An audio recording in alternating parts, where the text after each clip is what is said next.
Hey everyone, and welcome back to another video. In this video, I'm going to show you how to schedule a pizza for delivery on the Pizza Hut app. Now, this video is going to be particularly useful for individuals. Let's say that you want to go ahead and schedule a Pizza Hut delivery, but you don't want it delivered now. How do you actually go ahead about doing so? Now, this video is going to be short, sweet, and simple, guys. There's not going to be a lot of steps involved.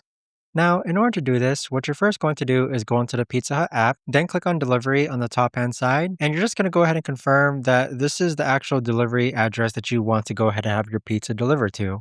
So if it's not, you can click on add and select a new delivery address. But for this example, we're going to use this delivery address here. Afterwards, go ahead and add an item to your cart. So we're going to go ahead and I'll show you how to add an item. So let's go ahead and click on pizza. Click on a pepperoni pizza, click on add to cart, and then on the bottom right hand corner, click on the cart option again. And then on the top hand side, underneath your address, click on schedule for later. So this is where you could actually go ahead and schedule a pizza ahead of time so that it doesn't get delivered right now. But there you have it, guys. That right there is the best and easiest way that I know of to actually go ahead and schedule a pizza for later on the Pizza Hut app. If you guys know of a better or easier way to actually do this, let me know in the comments down below. I would love to know. Thanks so much for watching, everyone, and I'll see you guys all in the next video.